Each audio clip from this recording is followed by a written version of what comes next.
And hello, everybody, and welcome to Two Guys Talking Sports. I'm Pat McDonald with Choice 102. He's Tim Burney of the Sports Reports. We're here for episode 16, Tim, and we're going to have Waverly Junior standout swimmer Mira Kittle on a little bit later. We had a great conversation with her. Yeah, she's an amazing young athlete, and I'm looking forward to see where she ends up in the next couple of years. Absolutely, but before we get to that, let's talk some New York State football. We'll go with last week first.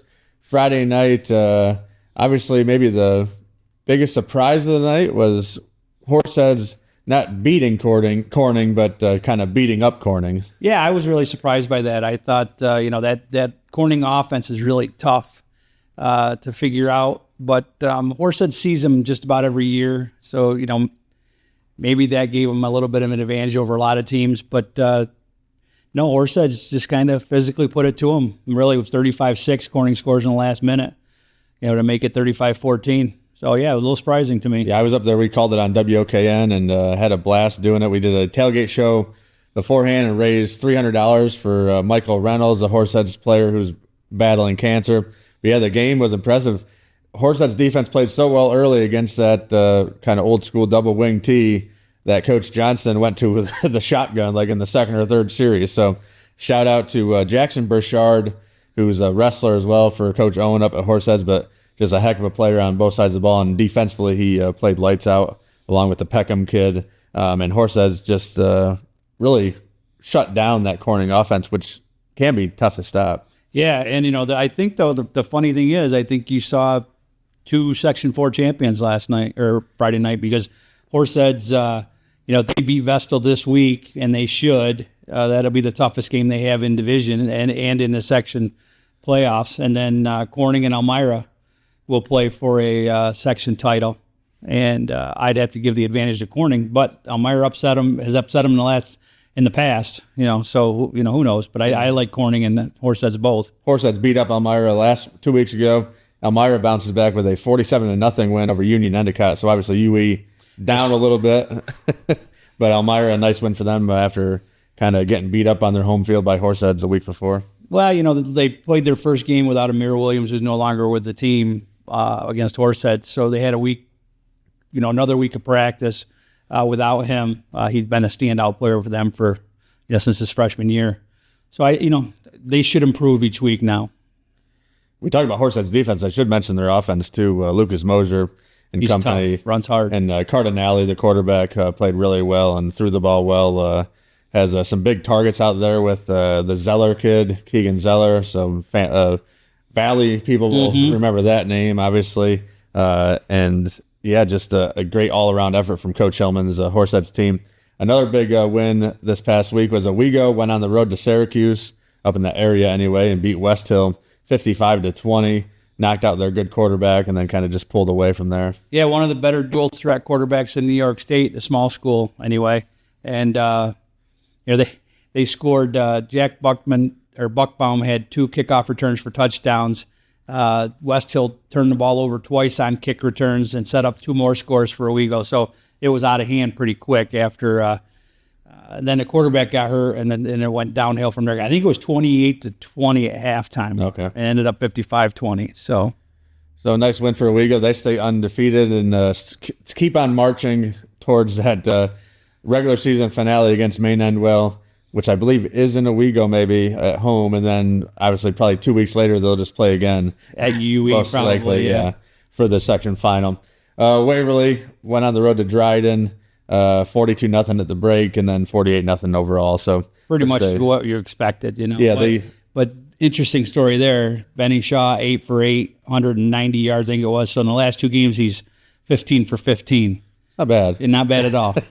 He's been playing really well, and obviously Waverly went through that tough stretch of games. They get Tyoga this week. We'll talk about them here in a minute, but it's Waverly kind of doing what they're supposed to do right now against teams they're supposed to beat. Yeah, I think not to spoil our conversation that's coming up on that game, but I think Waverly's in a position to go into section finals against Shenango Forks. Yeah, him, 2 of the best 3 teams in New York State playing each other. Absolutely.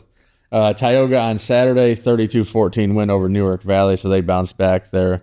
You were at that game, right? What did you see from the Tigers, who obviously they're trying to find themselves. And Yeah, they played a little better defensively. They gave up 3 first downs on Newark Valley's first possession. Newark Valley scored to make it 7-7.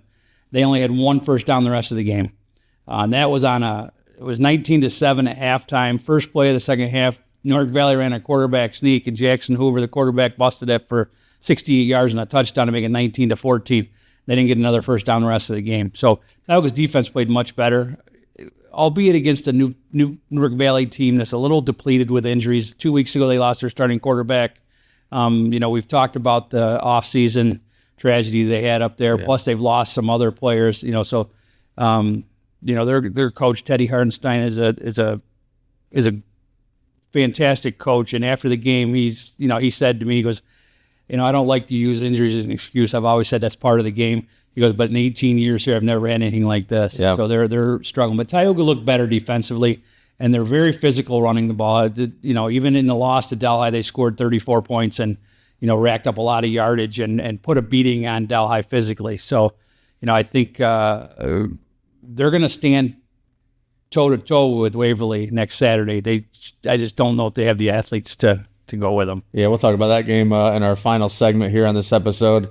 Final game from Saturday here in the local area anyway. Delhi 42-8 over Spencer Burnett and Candor. That was 7-0 at halftime.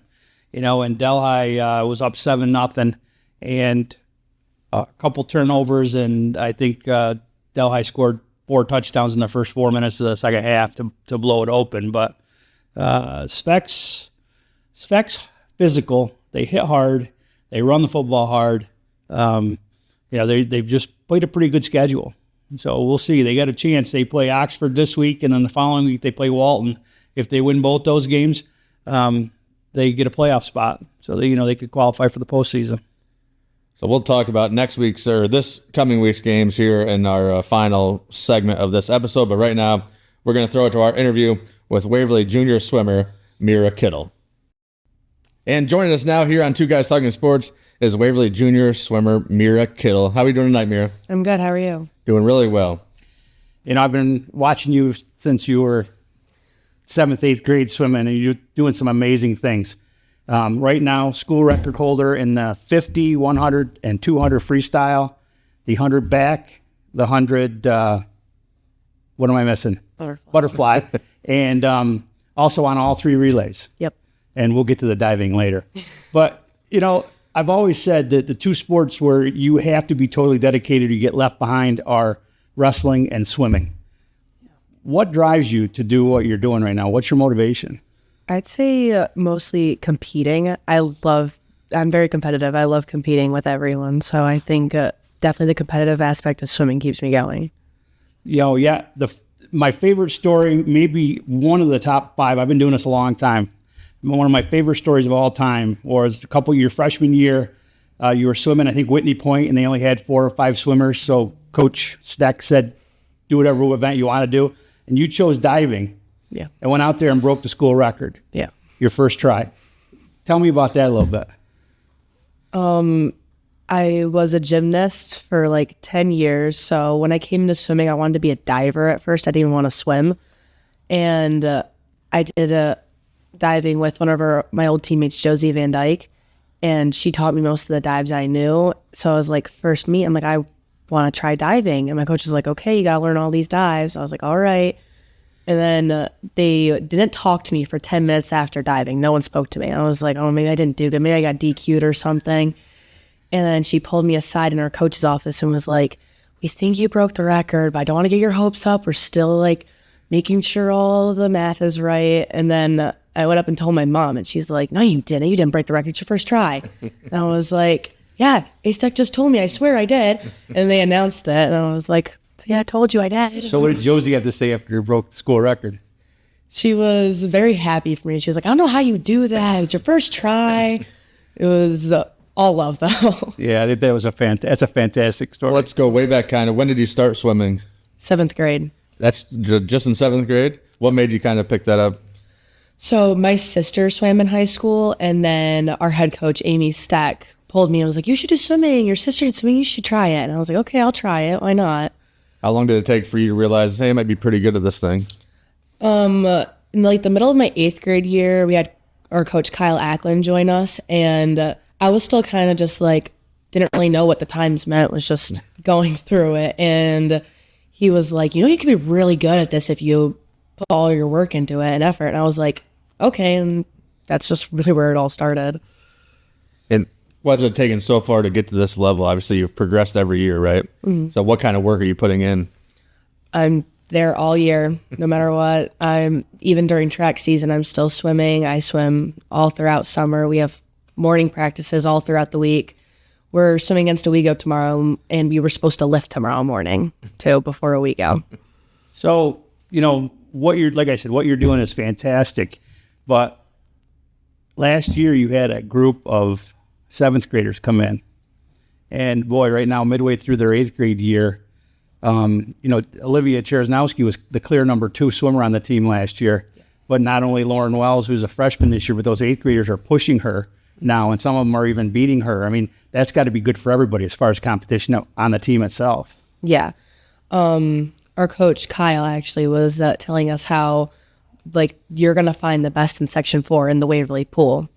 Our top finishers at Elmira this past weekend were Waverly girls. In the 50, it placed top 6, and 3 out of the 6 were Waverly girls. So it's as good as it's going to get. So what does that do in practice? I mean, has it raised the level of intensity of practice and stuff? Yeah. We always talk about how if you're not beating them in practice, you're not going to beat them in a meet. And luckily we have girls there that are fast. So when you're racing them in practice, well, I can beat other girls too if I can beat these girls who are top in the section. Yeah. So I guess I looked at the only records you don't hold are the breaststroke and the 500 free. Have you thought about going after those too, or? No. Those aren't my thing. No. Distance, as far as the 500 goes, usually I go and take a break at that point. But in the breaststroke, that looks like a pretty rugged stroke. Yeah, there's a lot to breaststroke that you have to learn. So I've tried it before, and and you can ask Kyle. Whenever I send he turns around at breaststroke, does not watch me. Obviously, you picked it up late, but how much do you think Waverly having the swim club, that the kids can get into it early, right, and they can swim all year too? How much does that help the program? I think it helps a lot, especially when we have coaches that want to recruit girls and want girls on the team. So any kid that they find that isn't doing a fall sport, they're like, hey, come join the swim team, come try out swimming. So we have girls who are in 6th grade and practicing with the varsity team already. So do you have, swimming is a little bit like wrestling in terms of the fact that it's a lot of individual, but it does have the relays. Do you have any? Is there any significance to you? Do you prefer the individual events or the relays? Or I feel like I enjoy my individual events, but I love doing relays too, especially with the team that I have, where they are all like, I want to go get this record, I want to get first in this. So it's a driven relay as it is.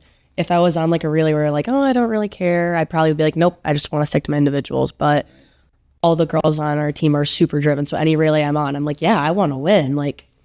They're all super excited about it.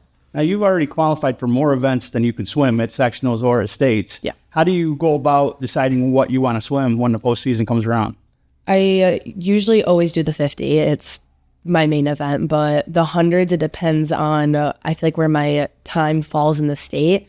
I usually go with whatever time I'm placed higher at, so I have a better chance at getting a better place. The 50 is kind of scary, though, because I think you went through it last year. You get just a little bit of a mistake, and it can throw you back a tenth of a second, which could put you back 7 or 8 spots, and and erase that at a level. So does that concern you at all, or you have to be sharp? I feel like last year I was really nervous about it, but throughout my club season over winter, I had to learn that you just have to go out and do your best, and whatever the outcome is, I'll be okay in the end. It's not gonna ruin my life or anything. Right. So. So when you started your junior year, did you set a list of goals for yourself individually and as a team? I feel like I had some goals in my mind, but I was never like, oh, I have to get this. But it was more just, I hope I get good times. I hope I PR. I hope the team does good. I hope I see the younger girls getting more passionate about it as we go through. Is that the mindset? As long as you swim your best race, you think you have a chance to come out on top? Yeah. I feel like if you stress too much about a race, then you get too much in your head. And I feel like that's really where everything falls apart for me, at least. If before I'm talking, having a good time, I usually swim better. That's just something that's come with age for you. Yeah. Like when I was younger for gymnastics, I would get super stressed out too, and then realize it just doesn't work out well for me in the end. So realizing that it's not that deep, it's swimming. If it's not going to define my whole life. Right. Talk about the Waverly community, how much support you guys have had in athletic department. It doesn't matter what team, football gets a lot of the praise, a lot of the press, right? But every sport in Waverly gets a lot of support. Yeah. I know our superintendent comes to all of our meets. He was there all day Saturday at Elmira, and I know it's hard to sit and watch him that long of a meet all day. And I really give him props too, because he doesn't know a lot about swimming. His daughter was a diver, but he's not like super into swimming. He's like, you girls are amazing. You're representing Waverly, and he gets really excited about it. It was a good college football Saturday, so he was giving up some good football to watch, right? To watch swimming. So that was good. So, looking ahead now here to we're getting there already. Hard to believe, but the postseason. What are some of the goals this team has? I think there hasn't been really anything. I know our coach wants our 8th graders to try and hit a state cut time in some of their main events, but he hasn't been too pressuring on it, because I feel like then it stresses them out, as I was saying. But he's like, you could do it if you really want to. You guys can really do that, and that gets them really excited. So I feel like it's same thing, just make sectionals, get good times. Have you thought about it? I mean, if you look at this, there are 6 8th graders that are contributing right now. Yeah. That's kind of hard to believe that you've got 6 8th graders on a varsity team that are really doing big things. Yeah. And the depth that it adds to your team. Yeah. We've always had a really young team from the start. When I was in 8th grade, we had a pretty bigger 8th grade class too. And then my sophomore year, where we had no seniors, then it just started like, you guys have a really young team. And I'm like, I never really noticed it. So I was like, yeah, we have a really young team. So you have another year to go, but are you starting to look at colleges? And obviously you want to swim in college, I would assume. Yeah. So where are you looking so far? Have you been getting, now they can contact you, right? So how many conversations have you had with college coaches? I've had a lot over the summer and a couple just now, but I've already started to narrow it down too. Mostly, I have a couple in New York State, and it's mostly right around here. I haven't had anything super far away yet, which I'm grateful for, because I want to stay closer to home, I've decided. So, what are you looking, if other than swimming, the academics is part of it, what would you look to do in college? I want to be an athletic trainer when I leave, so probably exercise science or PT. Thanks. Okay, so we got the swimming behind us now. I want to talk a little bit about flag football. You were kind of an animal on the defense last year for the Waverly, for Dave Shaw and that team. Tell me about the experience. Was that a lot of fun for you guys? Yeah, I have to say flag football has to be my top 2 sport, because it was so fun. I loved the whole team. I loved the coaches. They made it so much fun. Like, I feel like swimming, I'm always worried about like, oh, it's super competitive. I want to win. I want to do this. Flag football is like, I just want to go out there and have fun. And I feel like it's just a nice break too from focusing so much on one sport. And I feel like Dave Shaw also really helped me with that. He's like, no college wants just a swimmer. You have to be into other things too. I was like, yeah, you're right, Dave. By the end of the year, though, it turned into a pretty competitive sport for you guys. Oh, yeah. Didn't take that long either. Right from the get-go. Yeah, I think we started off with like really a lot of athletic girls who were like, I want to come in and do good. Like coming off of a state championship in fall football, they were like, we have coaches from there. We could do good. And I think we ended our season really good. Yeah, you did. You going to play again this fall? Yep. Or spring? Yeah. So if you went to one of the boys football games, Coach Shaw and them are pretty intense, right? So did you see that crossover into flag football? Oh, yeah. He's a lot nicer to us, I'd say. Like, I see him yelling at the boys grabbing their helmets. To us, he just comes up and is like, okay, you have to do this next time, not this. But the boys, he's screaming at them. Like, I'm glad he's not yelling at me. He still gets pretty fired up, I'm sure, if something good happens, especially. Oh, yeah. Well, that's going to do it here. We want to thank Mira Kittle, junior swimmer for the Waverly Lady Wolverines. Mira, thanks for joining us here on Two Guys Talking Sports, and good luck in the postseason coming up. Thank you. And we want to thank Waverly junior swimmer Mira Kittle for joining us here on Two Guys Talking Sports. Tim, let's turn our attention back to New York State football and preview this week's contest. We'll start here locally. Waverly heads down to Haggerty Field to take on the rival Tyoga Tigers. Yeah, not quite the same mystique around this game as was last year. but still should be entertaining. We've talked about it a little bit already. Tyoga, their defense this year struggled a little bit in two aspects mainly. One is stopping the pass. They've struggled to put a lot of pressure on the quarterback. And the other aspect that's hurt them is teams have been able to get outside on them, get to the edge on them. And that's two things that Waverly likes to do and does pretty well. So Xavier Watson, 6'4", 6'5", big receiver. Matthias Wells at tight end, big receiver. Colson Keithley, good target, good athlete. Tyoga's defensive backs, 5'8", 5'9". Just some mismatches all over the field there. And, I think it's going to be a tough physical game up front, but I struggle to find ways to try to figure out how Tyoga can win this game.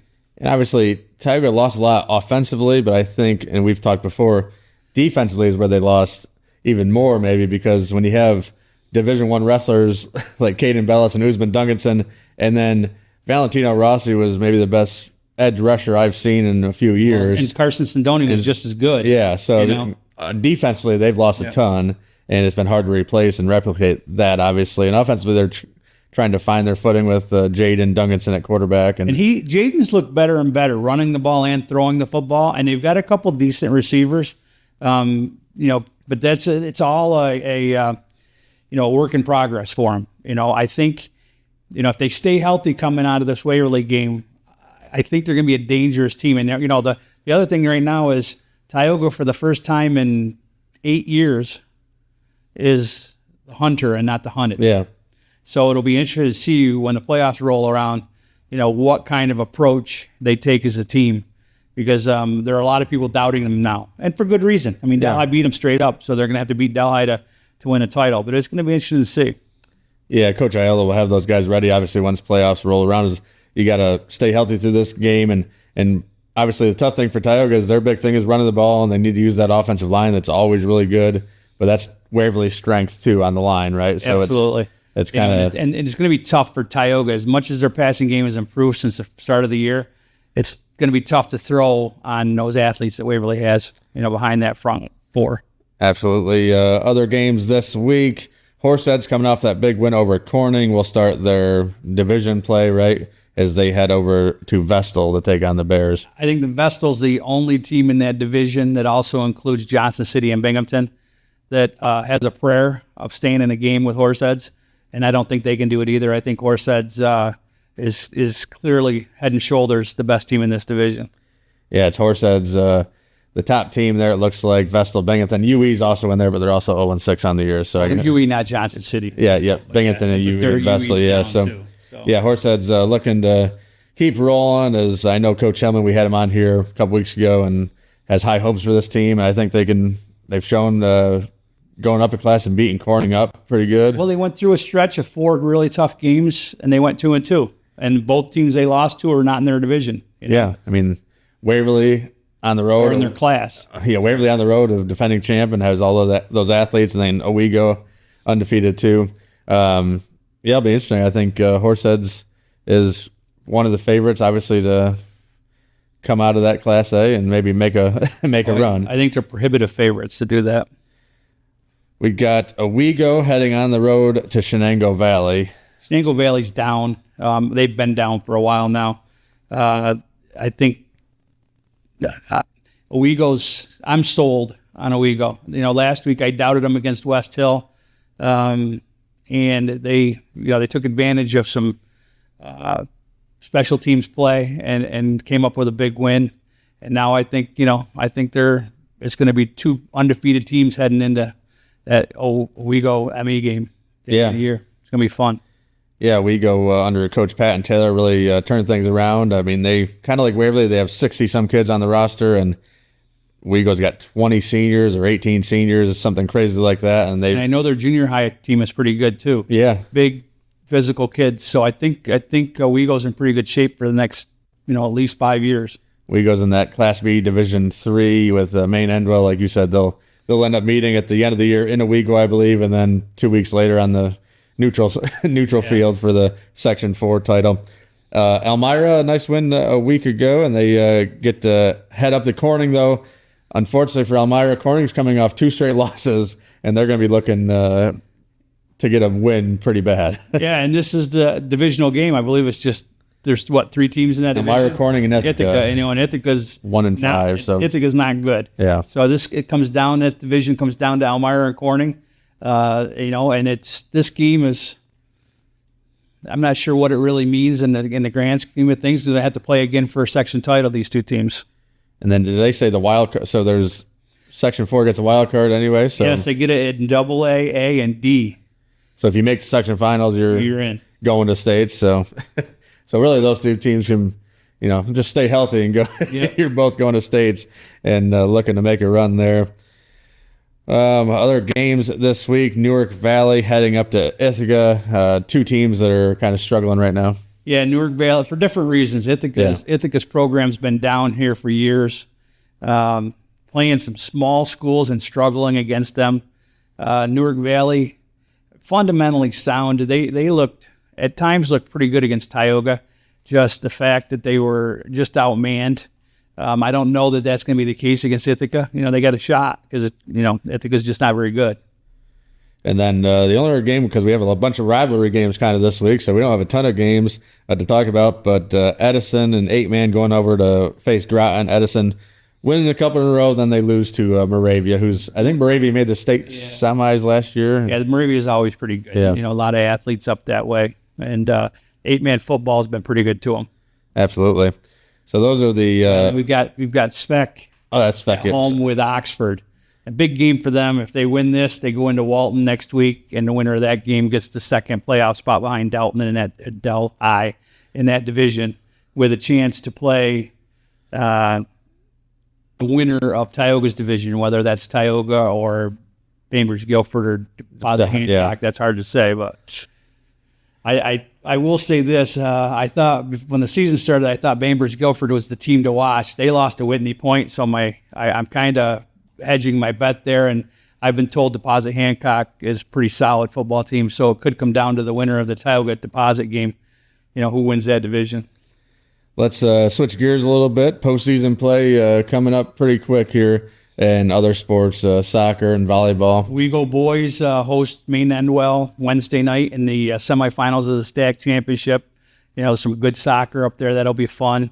Volleyball is going to be very interesting. The Owego volleyball team, unbeaten in duels. They're going to compete for a section title. Yeah, Candor and Spencer right now. Spencer beat them. Spencer Van Etten beat them in the first match they had. They play again this week. If Candor wins, they'll have to have a playoff to determine who goes to the IAC championship. So it'll be a fun week. Tyoga still in the mix in the large school division. All 3 of those teams could make waves in the postseason. It's going to be fun postseason. The Waverly swim team, I'm really anxious to see. We should talk Waverly swimming Right. since we had Mira on here. Mira Kittle, number 1 in the state. And, I talked about her school records, but she's number 2 all time in Section 4 in the 50 freestyle. And she's number 3 all time in the backstroke. And the girl ahead of her is Angie McCain from Corning, who just graduated. She's swimming Division I this year. So I think that tells you the trajectory that Mira is on here. But she's number 1 in the state in the 50 free. And their 200 freestyle relay team has the fastest time in New York State. So they're ranked number 1 in the state. So I think we got a chance to see some hardware coming home for Waverly this year. And the scary thing about this team is that they don't have a senior in the mix. Their top 8 swimmers are underclassmen. That's crazy. Yeah. Well, it should be fun to watch down the stretch. It's hard to believe it's postseason time already in the fall sports. Hard to believe we're on episode 16 of Two Guys Talking Sports. We want to thank our sponsor, J. Lister, LLC, and Lenders Assistance. Give Jim Lister a call, 607-857-2036. You can email him at jim.lister@yahoo.com. Let Jim's 30 years in the automobile industry work for you. That's going to do it for episode 16 of Two Guys Talking Sports. We'll talk to you in episode 17 with new Emmy Award winner, WETM's Annie Malnowski, joining us here on the show. We'll talk to you next time.